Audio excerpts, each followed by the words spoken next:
Welcome to EduPlus CBSE Class 10 Chapter 7 Outcomes of Democracy യുടെ last part of the video ആണ്. ഇതിൽ നമ്മൾ social outcomes of democracy ആണ് നമ്മൾ ഡിസ്കസ് ചെയ്യാൻ പോകുന്നത്. ഓക്കെ, മുമ്പുള്ള ഭാഗങ്ങൾ വൃത്തിയായി പഠിക്കുക. നമുക്ക് നോക്കാം. ഫസ്റ്റ് ഓഫ് ഓൾ നമുക്ക് രണ്ട് ടേംസ് അറിഞ്ഞിരിക്കണം: social division and social diversity. എന്താണ് സോഷ്യൽ ഡൈവേഴ്സിറ്റി എന്ന് നോക്കാം. അതായത് ഒരു കമ്മ്യൂണിറ്റിയിൽ തന്നെ എല്ലാവരും ഒരേപോലെയാണോ? അല്ല. അവരുടെ ഇടയിൽ പല ഭാഷ സംസാരിക്കുന്നവരായിരിക്കാം, പല മതം സ്വീകരിച്ചവരായിരിക്കാം, and their lifestyle, their ethnicity, their language, their taste എല്ലാം ഡിഫറെൻ്റ് ആയിരിക്കും. അപ്പോൾ ഇത്തരത്തിൽ പല രീതികളുള്ള ആളുകൾ ഒന്നിച്ച് താമസിക്കുന്നു. അവിടെ നമുക്ക് പറയാം അതൊരു ഡൈവേഴ്സിറ്റി, സോഷ്യൽ ഡൈവേഴ്സിറ്റി ഉള്ള ഒരു സൊസൈറ്റി ആണെന്ന് നമുക്ക് പറയാം. ഇനി എവിടെയാണ് സോഷ്യൽ ഡിവിഷൻ വരുന്നത്? ഈ ഏതെങ്കിലും ഒരു എലമെൻറ്റിൻ്റെ ബേസിസിൽ, അതായത് അവരുടെ ഇപ്പോൾ ഫോർ എക്സാമ്പിൾ ഇക്കണോമിയുടെ ബേസിസിൽ, അവരുടെ സമ്പത്തിൻ്റെ ബേസിസിൽ നമ്മൾ അവരെ ഒറ്റപ്പെടുത്തുകയോ തരം താഴ്ത്തുകയോ ഇൻഈക്വലായിട്ട് കാണുകയോ അതുപോലെ നമ്മൾ ഡിസ്ക്രിമിനേഷൻ ഉണ്ടാവുകയോ ചെയ്യുകയാണെങ്കിൽ നമുക്ക് പറയാം അവിടെ സോഷ്യൽ ഡിവിഷൻ ഉണ്ട് എന്ന് നമുക്ക് പറയാം. നമുക്കറിയാം എക്സാമ്പിളായിട്ട് നമ്മുടെ ഉയർന്ന ജാതി, താഴ്ജാതി, കാസ്റ്റിൻ്റെ ബേസിസിൽ നമ്മൾ എന്ത് ചെയ്യുന്നു?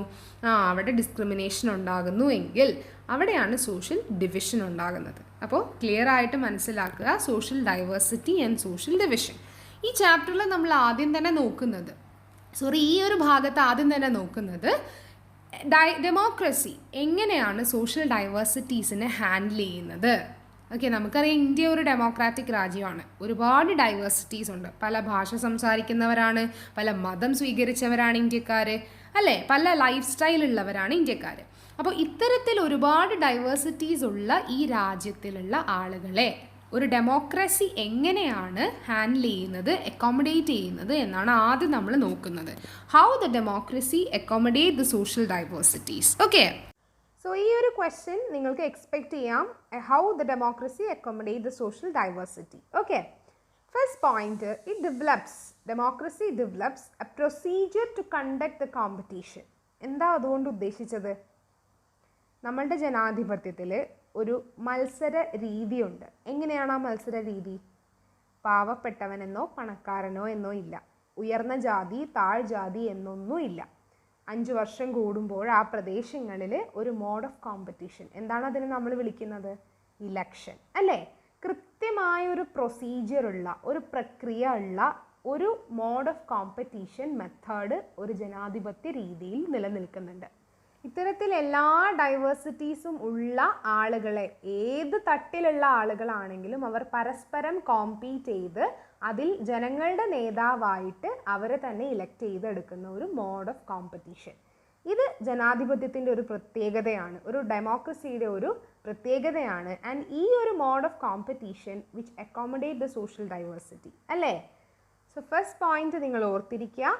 Democracy develops a procedure to conduct the competition, and this competition method, ഈ ഒരു രീതി, reducing the social tensions, വളരെ വയലൻ്റ് ആവാതെ, ജനങ്ങൾക്കിടയിൽ വളരെ പ്രശ്നങ്ങളൊന്നും ഉണ്ടാക്കാതെ ഒരു സ്മൂത്തായ രീതിയിൽ ജനങ്ങളെ തമ്മിൽ അക്കോമഡേറ്റ് ചെയ്യിക്കാനായിട്ട് ഈ ഒരു ജനാധിപത്യ വ്യവസ്ഥിതിയിലെ ഇലക്ഷൻ പ്രക്രിയ സഹായിക്കുന്നുണ്ട്. അതാണ് നിങ്ങളുടെ ഫസ്റ്റ് പോയിന്റ് എന്ന് പറയുന്നത്.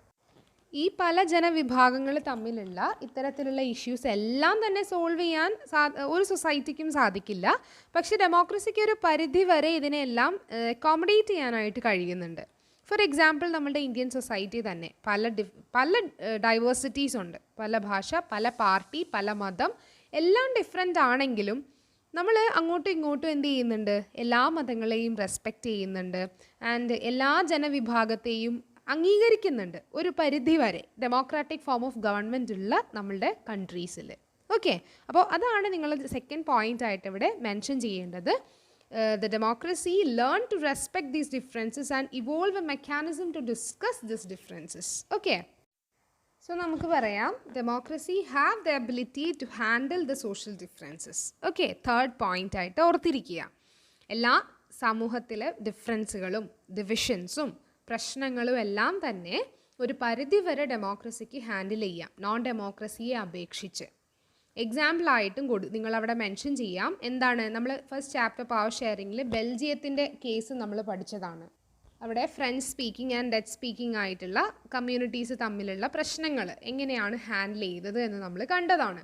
സോ ഇതാണ് നമുക്ക് അവിടെ ആൻസറായിട്ട് മെൻഷൻ ചെയ്യാൻ പറ്റുന്നത്. എങ്ങനെയാണ് ഡെമോക്രസി സോഷ്യൽ ഡൈവേഴ്സിറ്റീസിനെ ഹാൻഡിൽ ചെയ്യുന്നത്, അക്കോമഡേറ്റ് ചെയ്യുന്നത് എന്ന്. ഓക്കെ, എന്നാൽ ഡെമോക്രാറ്റിക് കൺട്രി ആയിട്ട് പോലും ശ്രീലങ്ക എങ്ങനെയാണ് ആ ഒരു സോഷ്യൽ ഡൈവേഴ്സിറ്റിയെ ഹാൻഡിൽ ചെയ്തത്? അത് നമുക്ക് ഇവിടെ ഒപ്പം ഓർക്കേണ്ട ഒരു കാര്യം, ഡെമോക്രസി ആണെങ്കിൽ പോലും we should fulfil 2 conditions to achieve this outcome. ഈ ഒരു സോഷ്യൽ ഡൈവേഴ്സിറ്റിയെ അക്സെപ്റ്റ് ചെയ്യണമെങ്കിൽ 2 കണ്ടീഷൻസ് ആണ് നമ്മൾ സ്വീകരിക്കേണ്ടത്. അത് ശ്രീലങ്കയിൽ നിന്ന് നമുക്ക് കിട്ടിയ ഒരു പാഠമാണ്. ഓക്കെ, ഫസ്റ്റ് ഓഫ് ഓൾ നമ്മൾ മനസ്സിലാക്കേണ്ട കാര്യം, ഡെമോക്രസി എന്നാൽ മെജോറിറ്റിയുടെ അഭിപ്രായം എന്നല്ല. എക്സാമ്പിളായിട്ട് പറയുകയാണെങ്കിൽ ഒരു ഇലക്ഷൻ നടത്തി 2 പാർട്ടിക്കാർ, അതിൽ ഏറ്റവും കൂടുതൽ വോട്ട് കിട്ടിയ പാർട്ടിക്കാർ ജയിച്ചു എന്ന് കരുതി അവരെടുക്കുന്ന തീരുമാനങ്ങൾ അല്ലെങ്കിൽ ആ മെജോറിറ്റി പറഞ്ഞ അഭിപ്രായങ്ങളല്ല ജനാധിപത്യത്തിൻ്റെ അഭിപ്രായം എന്ന് പറയുന്നത്. ഓക്കെ, ബാക്കി തോറ്റ പാർട്ടിക്കാരും അവരുടെ ജനങ്ങളും ഒക്കെ ഈ ഒരു ഡെമോക്രസിയിൽ ഇല്ലാതാവുന്നുണ്ടോ? ഇല്ല.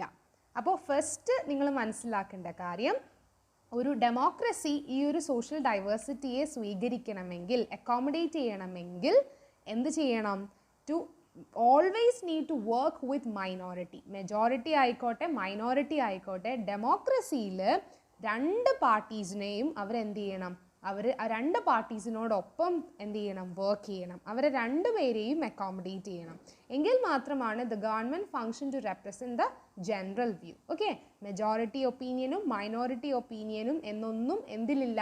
ഡെമോക്രസിയിലില്ല. ഇങ്ങനെ അക്സെപ്റ്റ് ചെയ്താൽ മാത്രമാണ് we can accommodate the social diversity. Second point നിങ്ങൾക്ക് വായിക്കുമ്പോൾ കൺഫ്യൂസിങ് ആയിട്ട് തോന്നും. ഞാനൊരു എക്സാമ്പിൾ വെച്ചിട്ട് നിങ്ങൾക്ക് എക്സ്പ്ലെയിൻ ചെയ്തു തരാം. ഒരു സൊസൈറ്റി, അവിടെ 2 ഭാഷ സംസാരിക്കുന്ന ആളുകളുണ്ടെന്ന് കരുതുക. ഇംഗ്ലീഷോ മലയാളം സംസാരിക്കുന്ന ആളുകളാണെന്ന് കരുതുക. കൂടുതൽ പേരും മെജോറിറ്റി ഇംഗ്ലീഷ് പറയുന്നവരാണ് ആൻഡ് മലയാളം സ്പീക്കേഴ്സ് വളരെ കുറവാണ്. അപ്പോൾ അവിടുത്തെ മെജോറിറ്റി റൂൾ ആരാണ്? നമുക്ക് പറയാൻ വേണമെങ്കിൽ ഇംഗ്ലീഷ് സംസാരിക്കുന്ന ആളുകളാണ് അവരുടെ മെജോറിറ്റി റൂൾ. അപ്പോൾ അവരെടുക്കുന്ന ഓരോ തീരുമാനങ്ങളുണ്ടാകും, അവരുടെ റൂളായിരിക്കും വരുന്നത്. അപ്പോൾ ആ റൂള് ഡെമോക്രാറ്റിക് ഫോം ഓഫ് റൂളാണെന്ന് പറയാൻ പറ്റുമോ? ഒരിക്കലും ഇല്ല, അല്ലേ? അവിടെ അപ്പോൾ അങ്ങനെ വന്നാൽ അവിടെ സോഷ്യൽ ഡൈവേഴ്സിറ്റി കൂടുക ചെയ്യുന്നത്. അവിടെ മലയാളം സ്പീക്കേഴ്സും ഇംഗ്ലീഷ് സ്പീക്കേഴ്സും തമ്മിൽ അവിടെ ഒരു വ്യത്യാസം, ആ സമൂഹത്തിലൊരു വ്യത്യാസം, വീണ്ടും ഡിവിഷൻ ഉണ്ടാവുകയാണ് ചെയ്യുന്നത്. അപ്പോൾ ഡിവിഷൻ ഉണ്ടാവാതിരിക്കണമെങ്കിൽ ഇത്തരത്തിൽ ഒരു ഭാഷയോ ഒരു മതമോ ഒരു റിലീജിയനോ ഒരു റേസോ ഒരു ലിംഗ്വിസ്റ്റിക് ഗ്രൂപ്പിൻ്റെ ഒന്നും ബേസിസിൽ ഒരു മെജോറിറ്റി റൂള് നമുക്ക് പറയാൻ പറ്റില്ല. അല്ലെങ്കിൽ അവരുടെ ഒപ്പീനിയൻ അല്ലെങ്കിൽ ആ റൂളാണ് മെജോറിറ്റി എന്ന് നമുക്ക് പറയാൻ പറ്റില്ല. ഇവിടെ നമ്മൾ മെജോറിറ്റി ആയി കണക്കാക്കിയാൽ ഇവിടെ മലയാളം സംസാരിക്കുന്ന ആളുകൾ ജന്മനാ അവർ മലയാളം സ്പീക്കേഴ്സ് ആയിട്ട് ജനിക്കപ്പെട്ടു എന്ന് കരുതി അവർക്ക് എന്നും മൈനോറിറ്റി ആയിട്ട് നിൽക്കാൻ പറ്റുമോ? അതൊരു ഡെമോക്രസിക്ക് വരുന്ന കാര്യമല്ല. സോ അതാണ് അവിടെ സെക്കൻഡ് പോയിന്റ് ഉദ്ദേശിക്കുന്നത്. It is also necessary rule by majority does not become a rule by majority community by religion, race or linguistic group. ഭാഷയുടെയോ അല്ലെങ്കിൽ മതത്തിൻ്റെയോ ഒക്കെ പേരിൽ വരുന്ന മെജോറിറ്റിയെ ഒരിക്കലും നമുക്ക് എന്താക്കാൻ പറ്റില്ല, ഒരു ഡെമോക്രാറ്റിക് ഫോമിൽ ഒരു മെജോറിറ്റി റൂളായിട്ട് എടുക്കാനായിട്ട് സാധിക്കില്ല എന്നാണ് സെക്കൻഡ് പോയിന്റ് ഉദ്ദേശിക്കുന്നത്. ഓക്കെ, എല്ലാവർക്കും ക്ലിയർ ആയെന്ന് വിശ്വസിക്കുന്നു. ഈ ഒരു ഭാഗത്ത് നിങ്ങൾക്ക് പഠിക്കാൻ വരുന്ന 2 ഇമ്പോർട്ടൻ്റ് ആയിട്ടുള്ള ക്വസ്റ്റ്യൻസ് തന്നെയാണ് അവിടെ കൊടുത്തിരിക്കുന്നത്. How the democracy accommodate the social diversity. മാർക്കിൻ്റെ ബേസിസിൽ അത് എന്ത് ചെയ്യണം, നിങ്ങൾ എക്സ്പ്ലെയിൻ ചെയ്ത് എഴുതണം. വലിയ മാർക്സിനൊക്കെ വരികയാണെങ്കിൽ നമ്മൾ ഈ പറഞ്ഞ complete from the beginning up to here നിങ്ങൾ എക്സ്പ്ലെയിൻ ചെയ്ത് എഴുതാനുള്ളതാണ്. നന്നായി മനസ്സിലാക്കി പഠിക്കണം കേട്ടോ. Okay, move on to the next topic, dignity and freedom of the citizens. എന്താണിത്? ജനങ്ങൾക്ക് ഏറ്റവും കൂടുതൽ ഇമ്പോർട്ടൻസ്, അവരുടെ അന്തസ്സ്, അവർക്ക് സ്വാതന്ത്ര്യം, ഇതെല്ലാം നൽകുന്ന എ ഫോം ഓഫ് ഗവൺമെൻറ് ആണ് ഡെമോക്രസി എന്ന് പറയുന്നത്. മറ്റേതൊരു ഗവൺമെൻറ് ഫോമിനേക്കാളും democracy give much superiority to citizens in forms of dignity and in forms of freedom. Okay, for example, നമ്മളുടെ സൊസൈറ്റിയിൽ, ഡെമോക്രാറ്റിക് ഫോം ഓഫ് സൊസൈറ്റിയിൽ സ്ത്രീകൾക്ക് ഇക്വാളിറ്റി കൂട്ടാൻ വേണ്ടിയിട്ട്, അവർക്ക് അവരുടെ അന്തസ്സ് ഉയർത്തുന്നതിന് വേണ്ടിയിട്ടെല്ലാം തന്നെ ഒരുപാട് ഇനീഷ്യേറ്റീവ്സ് ഡെമോക്രാറ്റിക് ഫോം ഓഫ് ഗവൺമെൻറ്റിൽ വരുന്നുണ്ട്. ഏറ്റവും ലേറ്റസ്റ്റ് നമ്മൾ ഇലക്ഷനൊക്കെ നടത്തിയപ്പോൾ കണ്ടു, പണ്ടുണ്ടായിരുന്നതിനേക്കാളും സീറ്റുകളുടെ എണ്ണം സ്ത്രീകൾക്ക് ഒരേപോലെ അവസരം നൽകി, അല്ലേ? പണ്ട് ഇത്രയധികം ഇലക്ഷനിൽ സ്ത്രീകൾ കുറവായിരുന്നു, പക്ഷേ ഇന്ന് സ്ത്രീകളുടെ എണ്ണം ഉയർന്നു വന്നിട്ടുണ്ട്. അപ്പോൾ ഇത്തരത്തിൽ democracy creating respect and equal treatment of women as a necessary ingredient of a democratic society. Okay, അതാണ് അവിടെ നമ്മൾ ഓർത്തിരിക്കേണ്ടത്. ആൻഡ് ഈ ഫ്രീഡം ആൻഡ് ഡിഗ്നിറ്റിക്കൊക്കെ വേണ്ടിയിട്ട് ഡെമോക്രാറ്റിക് ഫോം ഓഫ് ഗവൺമെൻറ്റിൽ ഒരുപാട് നിയമങ്ങൾ ഫോം ചെയ്യുന്നുണ്ട്. ഓക്കെ, അത് വളരെ ഇമ്പോർട്ടൻ്റ് ആയിട്ടുള്ള കാര്യമാണ്. ലീഗലി സപ്പോർട്ട് കൊടുത്തുകൊണ്ടാണ് എന്ത് ചെയ്യുന്നത്, ഡെമോക്രസിയിൽ ഡിഗ്നിറ്റി ആൻഡ് ഫ്രീഡം നൽകുന്നത്. നിയമങ്ങൾ ഉണ്ടാക്കും, സ്ത്രീകൾക്ക് ഇത്ര സീറ്റ് കൊടുക്കണം, സ്ത്രീകൾക്ക് ഇവിടെ ഇത്രത്തിൽ ഈക്വാളിറ്റി കൊടുക്കണം. ഇങ്ങനെ നിയമപരമായിട്ട് സപ്പോർട്ട് ചെയ്തുകൊണ്ടാണ് ഡെമോക്രസിയിൽ ഡിഗ്നിറ്റി ഇനേബിൾ ചെയ്യുന്നത്. അത് വളരെ ഇമ്പോർട്ടൻ്റ് ആയിട്ട് നിങ്ങൾ ഓർത്തിരിക്കുക. പക്ഷേ ഒരു നോൺ ഡെമോക്രാറ്റിക് ഫോം എടുത്താൽ അവർക്ക് നിയമപരമായിട്ട് സ്ത്രീകളെ മുന്നിലേക്ക് കൊണ്ടുവരുന്നതിന് വേണ്ടിയിട്ടുള്ള ഇനീഷ്യേറ്റീവ് ഒന്നും തന്നെ ഇല്ല.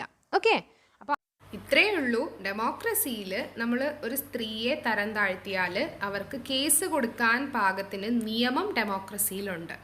എന്നാൽ നോൺ ഡെമോക്രസിയിൽ നോക്കിയാൽ അത്തരത്തിലുള്ള ഒരു സെറ്റപ്പ് ഇല്ല. ഓക്കെ, ലീഗലി സപ്പോർട്ട് അവിടെ കുറവാണ്.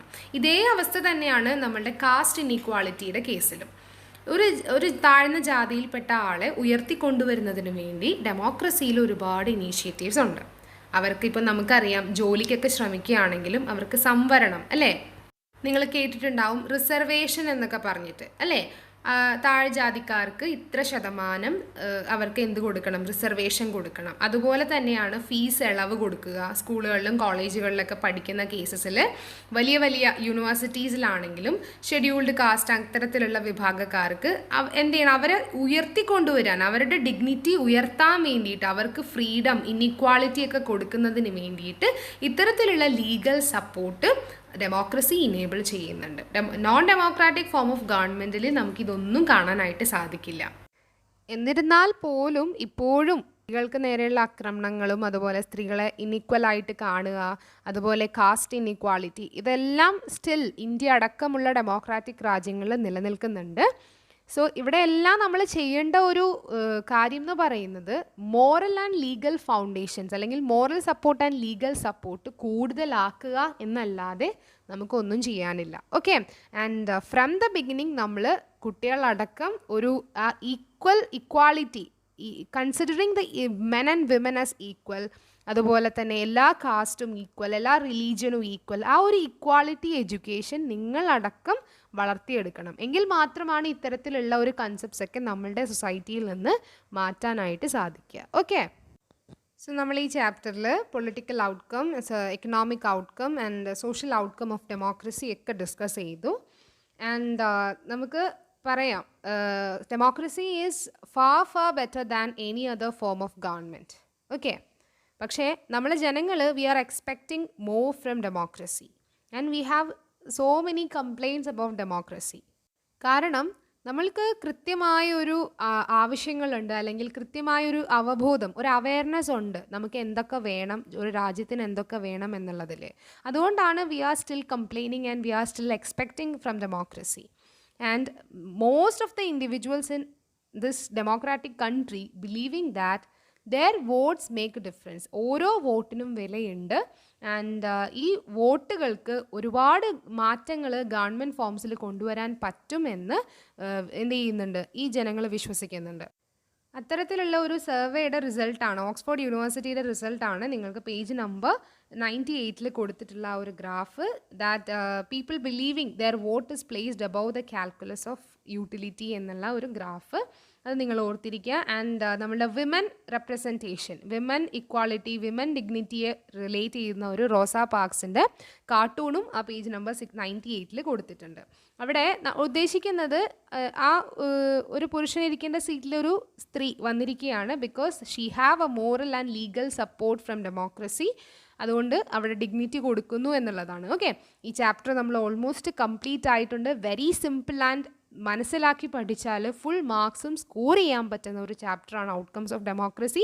കൃത്യമായിട്ട് political outcome, social outcome, economic outcome, അതുമായി ബന്ധപ്പെട്ട ക്വസ്റ്റ്യൻസ് ഇതെല്ലാം നിങ്ങൾ നോക്കിയിട്ട് പോവുക. പ്രീവിയസ് ക്വസ്റ്റ്യൻസ് കൂടെ കൊടുക്കുന്നുണ്ട്. നിങ്ങൾക്ക് ഉപകാരപ്പെടുന്നുണ്ടെങ്കിൽ ലൈക്ക് ചെയ്യണം, ഷെയർ ചെയ്യണം, കമൻറ്റ് ചെയ്യണം. ആൻഡ് സബ്സ്ക്രൈബ് ചെയ്യാത്ത കൂട്ടുകാർ സബ്സ്ക്രൈബ് ചെയ്യുക. നമുക്ക് അടുത്ത ഒരു ചാപ്റ്റർ വളരെ ഭംഗിയായിട്ട് പഠിക്കാം. Thank you.